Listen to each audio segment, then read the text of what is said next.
Hi, and welcome to another episode of From a Woman to a Leader, a podcast dedicated to discussing women's unique challenges in the tech industry.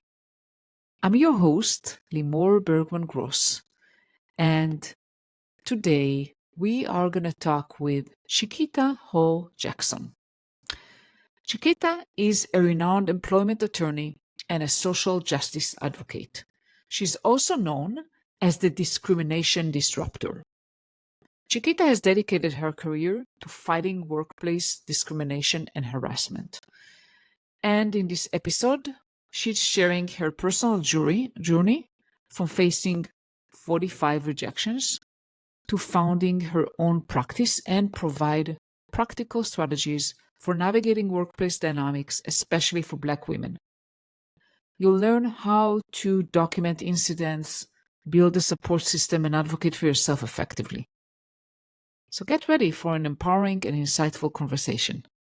Let's dive in.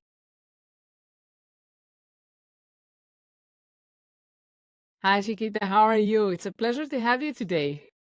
Good afternoon, and thanks for having me. Absolutely my pleasure. I'm so excited to have you here today. And first, I want to start by maybe tell our audience your story of how you even started your own practice. Okay. So my name is Attorney Chiquita Hall-Jackson. I'm a licensed attorney here in Chicago, and I founded Hall-Jackson and Associates off the idea that I have 41 rejection letters getting into law school.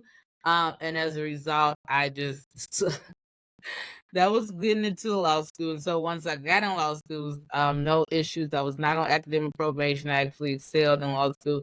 And then I ultimately passed the bar first time around. And so things was going good in these 3-year period. And so then I started applying again for applications for jobs. I just started putting in applications for various jobs. And as a result, I applied for 2 jobs, and I had 2 people tell me, submit your resume, apply for these jobs, because we're going to walk you through the door. And I got rejected from both of those. And I didn't want to go back through that road of rejection. So I just said, I'll start my own practice. The good thing about having a law degree, as soon as you finish school and pass the bar, you can do what we call hang your own shingle. And I immediately did that. I immediately started my own firm and started practicing. And every time I thought I was going to go work with someone else, I would have these horror stories about how people was being treated in the workplace. Even my colleagues, they would come and show me their Apple phones, and in the notes section, it had like all this, like a diary of these horrible experiences they was having in the workplace. And I just said, if I'm going to work this hard for someone, I might as well do it for myself. And here we are 10 years later. Wow, this is incredible. And what a resilience that you have. Like 41 rejections, and you were determined that that's what you want. Yes, I wanted to go out on my own and do something better for myself. Yeah, and I know that you're all about making the workplace an inclusive place and basically fighting discrimination and harassment. That is correct. So tell us a little bit. Would love to hear from you. And it's unfortunate that we have those things, but what can we do? We can only try to fix them. Correct. So what kind of strategies do you have for people who maybe face discrimination in the workplace? What can they do to navigate it? For those who are currently focusing and navigating on for those who are currently in the workplace and are suffering from workplace discrimination, I highly tell people to document. You need to collect enough evidence so that you can take it to your higher ups, whether that's human resources, immediate supervisor, or manager, to let them know what exactly is going on with you in that moment. So many times we just take the first incident that happened to us, and it may not be so severe that your employer deem it important or necessary. They should investigate everything, but a lot of times certain things are brushed under the rug because we rush to complain about every little thing. And so just take your time and document, and make sure you identify and document who was present during this discussion, what action, we need to use action words, what action was actually done to me that made me feel that I was being mistreated or discriminated against, any witnesses that was around, the wrongdoer, the date and time. If you don't remember the specific time, you can at least put the time frame of the day: early morning, afternoon, late evening, on my way out to the door to go home for the evening. Some details like that, so human resources can help you help yourself. And lastly, if there's anything that you feel like is worthy of a picture, take a picture of it. I had someone call me today and they told me some nasty words was written on in their workstation. Did you take a picture of it? No. And so the likelihood of someone substantiating those claims without a picture is very rare. So Yeah. document. How do you even know you face discrimination? What are the signs? Great question. And so this is a key component where people usually bring claims and they're deemed frivolous or they're not substantiated, is because people fail to realize with discrimination, you have to prove that someone's being treated better than you.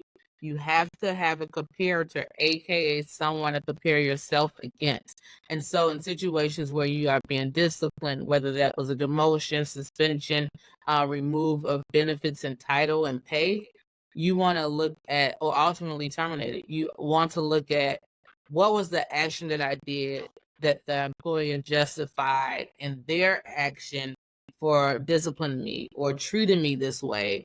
What was the action that I did, at least that they cited in the disciplinary action or verbally?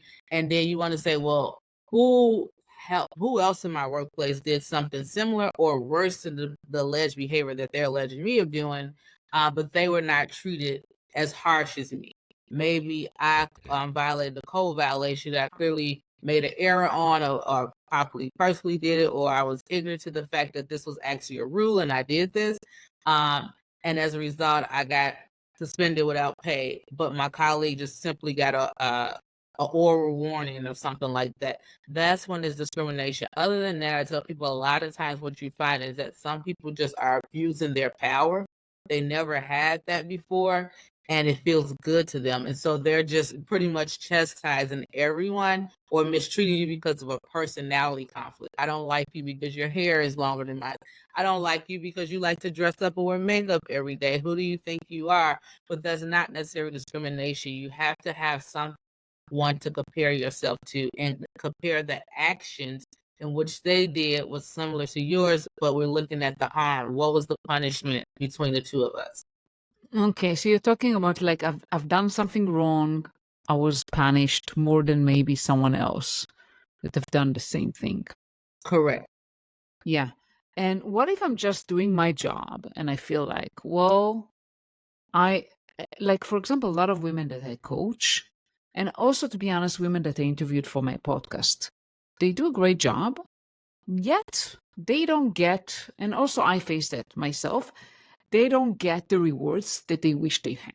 Like whether it's promotion or salary increases. So it's not about punishment rather than, oh, I haven't advanced as much as I wanted to. What do you do in those cases? Like it's very difficult to prove, like, why not me? Yeah, across the board, discrimination is hard to prove. And so in situations, you're right, it's not always about the disciplinary, and especially when you're talking about women versus men, the difference usually is a difference in pay. They're promoting men at a higher rate than they're promoting women. They're giving them leave time without any problems. I need, a few weeks off of my children and I'm getting harassed. This guy comes in late every day and they're not giving him any issues, all that type of stuff. Again, you need a comparator. You have to compare yourself to that male. If you're looking as a female category, what are they doing for the men that they're not doing for females? And as a result of that, you still want to document. If you notice that you called off maybe 2 times in 2 months, saying I'm running late a little bit because my daughter's recital or whatever situation may be, I need to be late for my mom duties. This man is late every day because he has whatever excuse. He has to take care of his mother, or he just has the leisure to come in when he chooses to. So you want to compare the dates and time of those incidents and where you know that this man was given the privilege to do what he wanted and you were not. As far as promotions, what I have found by exposure and sitting in certain rooms, men make it clear. They set career goals and they make it clear as to what they want, and they let everybody know it. They don't have no problem going to human resources, their supervisor, their team lead, and say, hey, here's my goal. how can I get there? And a lot of times women, we sit back and we just wait and hope someone pick us.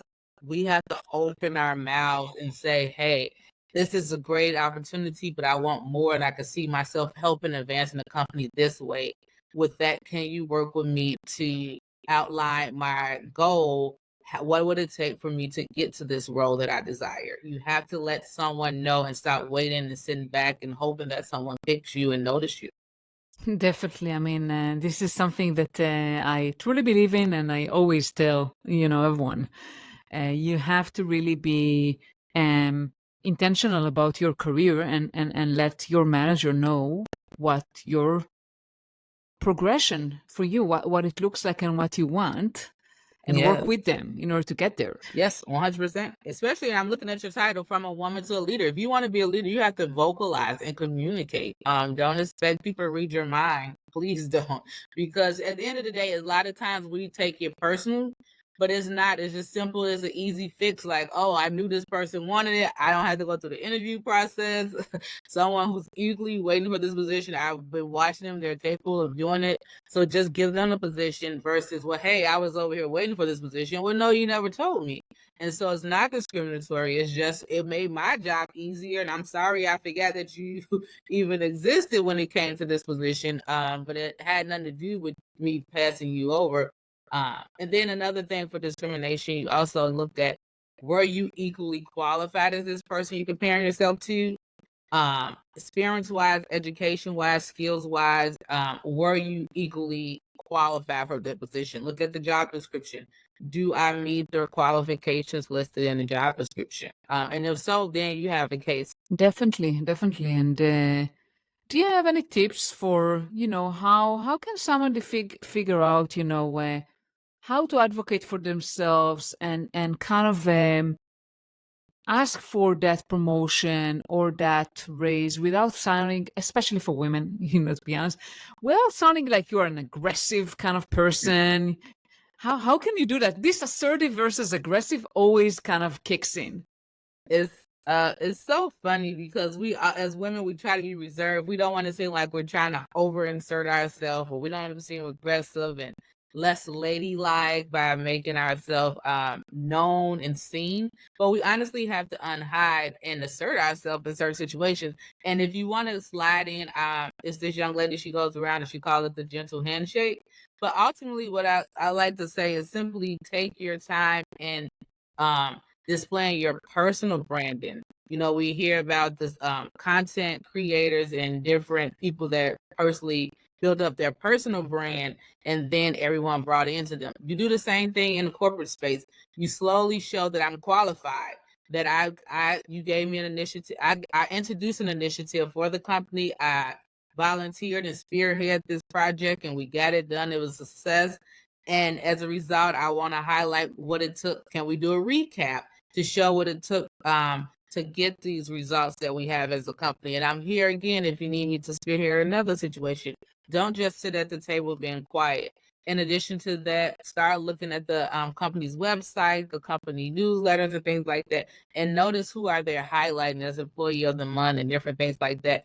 And what was so special about that individual? What did they do different than you did not do? Maybe they volunteered, for, I see all the time companies sponsor these banquets and different events just so that they can get their names on different promotional items. And as a result, you have tables of empty seats, right?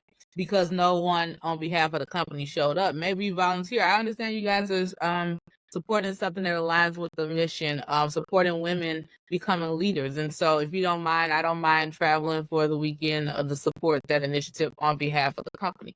Start volunteering yourself for doing different things so that you can be noticed. And it's not more so I'm being assertive, but I'm volunteering and I'm willing to let you know that I'm willing and I'm a team player, and it's a we thing and not a me thing. And then eventually when those opportunities come, you come to the top of their mind like, oh, that person was really good in this. Maybe they'll be open to considering this position, this promotion. And we just don't do that. We just honestly sit back and hope that someone identifies us. And it's rare that really happens. Absolutely, and I like you said it's a we thing and not a me thing. Yes, we. I noticed that was certain when I started hiring and becoming the employer, that the people that really did well with my company and still with me, they used the word we from the beginning. So how can we do this? We had a call today, and I think it'd be a great fit for the firm versus someone you guys had a call, you bring that we, because then you become a team player early on and understand that we are building something together. Absolutely loved it. Do Thank you you. have any tips for negotiating not just your promotion, but also your benefits, your title? Your title. It can be your title. It can be your salary, especially after you start out, right? I mean, you usually negotiate when you interviewed for the job, but how do you kind of make sure that you're not left behind? Sure, and again, you made a key point right here. Some people negotiate when they get that offer a lot, and then a lot of times what we do is only focus on the money if we do negotiate. Okay, you offer me $20 an hour, but what is $25 an hour? Can we make this happen? I definitely can assign, but at that time, that's the time to look at your benefits package. My husband has benefits, so do I necessarily need the company benefits? I don't need the company benefits for medical, but maybe I need it for something else. And so at that time, maybe you could say, in lieu of my insurance, can I get a little bit more money here? Or can I do X, Y, and Z, something that you know your family needs, or something that you need that would benefit you. So that's an opportunity. Another opportunity is doing performance reviews. You know, that they're gloating about you and saying how your access to the company. You also talking about all the wonderful things you've done over the past year. And so with that, you can slide in. This has been great. But another thing that I noticed over the year is that I'm in need of X, Y, and Z. And is there any way that we can make this happen?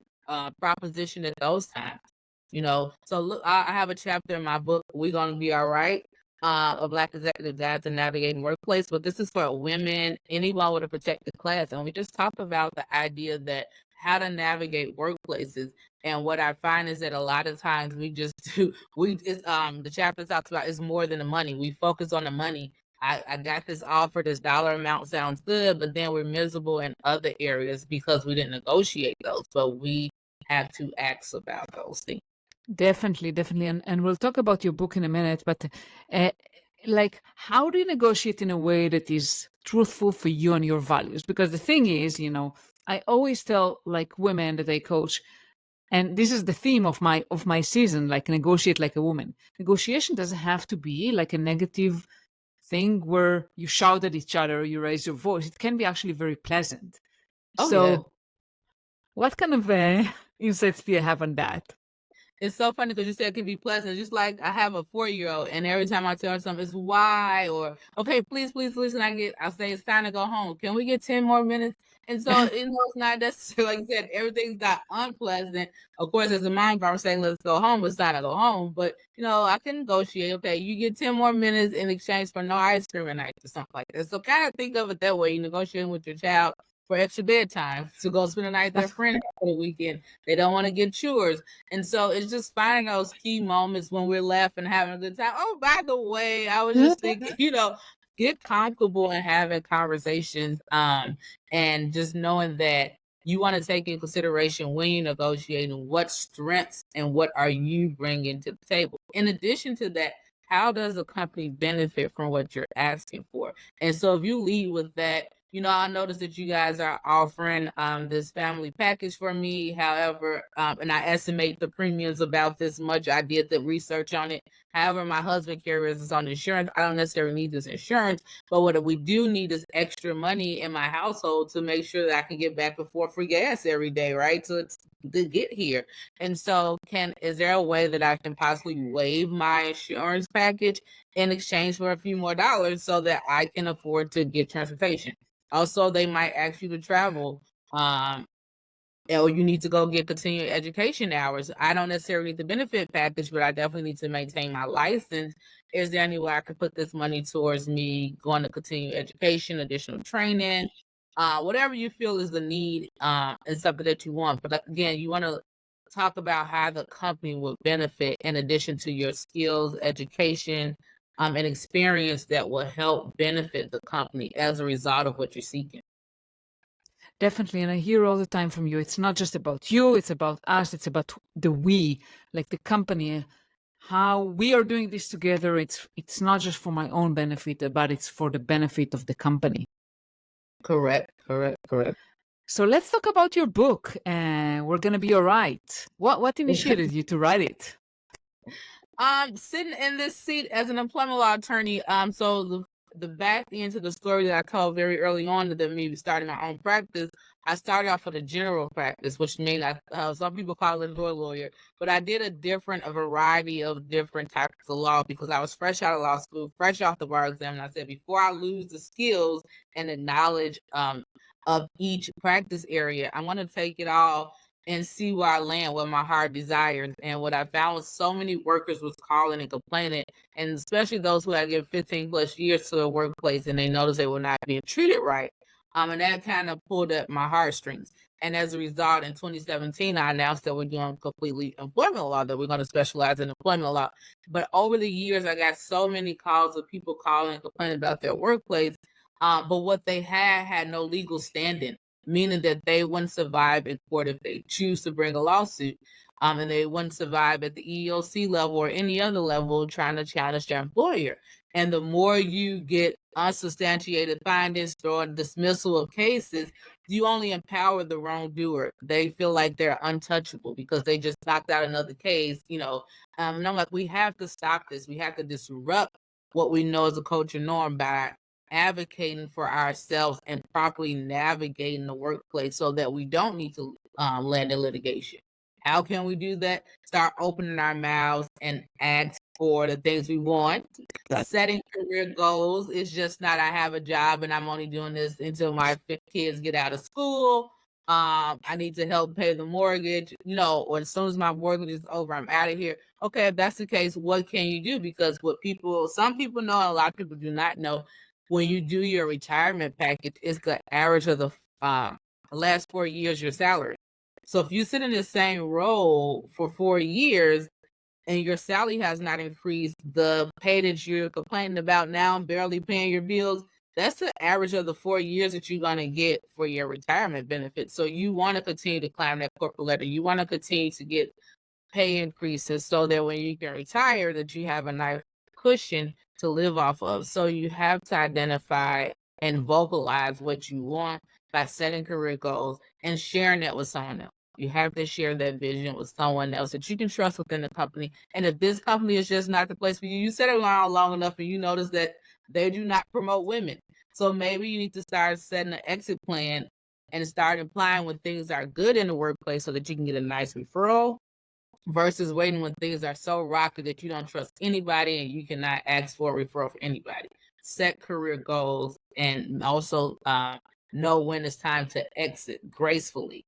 We want to leave on great terms because we never know when maybe one of your good friends now promoted to supervisor and they want you on the team, so they want you to come back. So we want to make sure we're not signing documents that say that we can't be hired back. We're on the no hire list. So again, you want to leave gracefully and with your reputation intact. And so the book, I'm like, we have to disrupt this. In addition to this, myself, my mother, and my grandmother have faced discrimination based on gender and race in the workplace. And I have a 4-year-old now. She was 3 at the time I wrote the book. And I'm like, there's no way she should be experiencing this too. There's no way 4 generations of women going to face this. And so we're going to disrupt this pattern now. And we're going to be on a mission to educate women and African American and just different people across the board, employees, human resources, on what it takes to have an inclusive environment, not just a diverse environment, but inclusive where everyone feels included and everyone is bringing something to the table. Definitely, and I like the distinction between inclusive and diverse, right? Because everyone talk about diversity. Oh, okay, we'll just hire a person of color, a woman, and we'll call it a day. Yeah, and they sit in the background. The greatest part, they expect you to sit in the background, and I have witnessed people just do it. You bring nothing to the table outside of that protected class. You helping them check a box, but you're there for a reason. Show that women are qualified for this seat and that women are valued and can bring something to the table. So assert yourself by, like I said, taking some initiatives and help take and bring in projects that you know will help make the company shine and go to the next level. Absolutely. And I think a lot of that is about the mindset, like realizing that you deserve a seat at the table, that you are worthy. Do you have any tips about like the mindset thing, like how those women that and let's be honest, like women of color face that even more so than white women? How can they really bring a sense of awareness to their values and how much they bring, raise their self-confidence? It's a struggle. It's an ongoing struggle. I tell people all the time, you have a lovely EAP program, employee assistance program. Take advantage of those resources and meet with a therapist. You know, you might try it once you didn't like it, so move around, ask for referrals or someone that fits your demographic that you feel like will be helpful in your situation and help you get over those mindset. Again, a career coach also is another person that can help you get over those blocks. And then most importantly, just daily affirmations. Even if as you put on your lipstick, as you're doing your hair in the morning, put some stuff on your mirror to say, and or just say to yourself as you walk into the car, as you walking throughout the day, daily affirmation. And then everyone loves Amazon.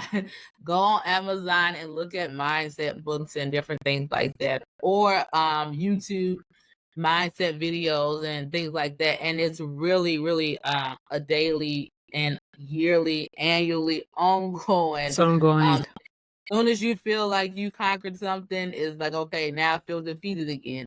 And so it really is an ongoing battle. But again, I think my biggest thing is looking at my child. Like I have to show up for her so that she know that women are powerful and that women can do anything.